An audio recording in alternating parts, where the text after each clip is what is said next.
Hi there folks, this is Jason, hope you're okay today. We're looking at Dr. Bentley Hart on suffering and the problem of evil. In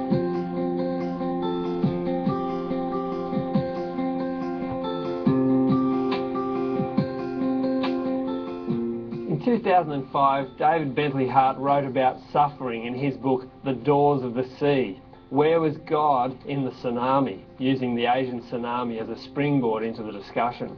In the final part of my interview with him, I asked about the issue of suffering and evil, and how serious a challenge it is to those who want to believe in a good God. No, that's the best argument of all. It's not an argument regarding God's existence or non-existence, because that's a question. First of all, you have to define what existence means, what God means, but it goes directly to the question of divine goodness and benevolence. Yeah, and it's the weightiest and the most powerful, and it's the one that actually is the argument that's adduced most often by believers. Famously Dostoevsky, of course, the rebellion chapter, especially in the Brothers Karamazov. It is far and away the best argument, better than the argument regarding the historical failures of believers, and far better than the metaphysical arguments, at least as they're generally made. It's the argument that holds most water for me. During those 5-minute patches here and there when I lose faith, which one should do with a certain regularity, probably. It's the suffering of children that occasions it, and that alone. There's no other single argument that I find compelling. The Christian claim has always been, and how you place it within the context of a cosmology, is that in some sense the entire reality that we experience, and that the entire cosmic reality we inhabit, is a fallen, a damaged reality, and that book you mentioned on the tsunami was really just an attempt to clarify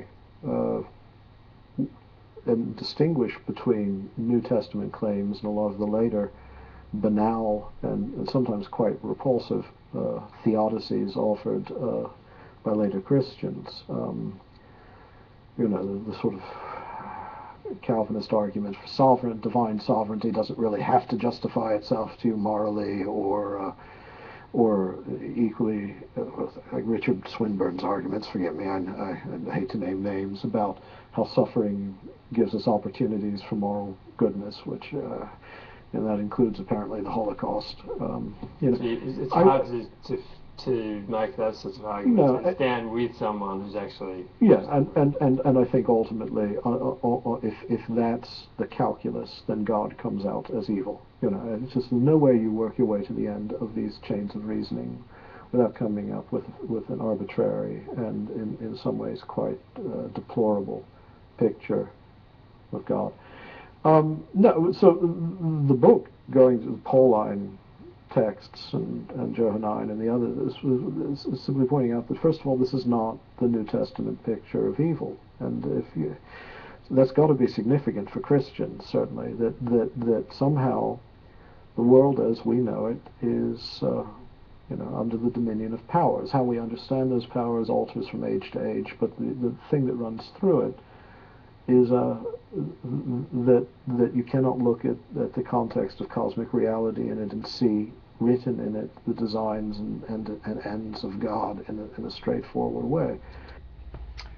So that's Dr. Bentley Hart. I'm not so sure I agree with everything he said there, but it's definitely a springboard for you to go and read his books on the subject of suffering, and to think about it whether from an atheist or a Christian position. My own understanding of suffering is that it came in because of the fall of Adam and Eve, and God is sovereign, He's in control, and He's using that for an ultimate purpose that we don't fully understand.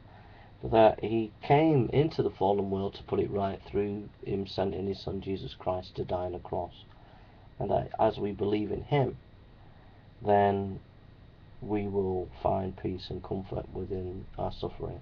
It says the God of all comfort.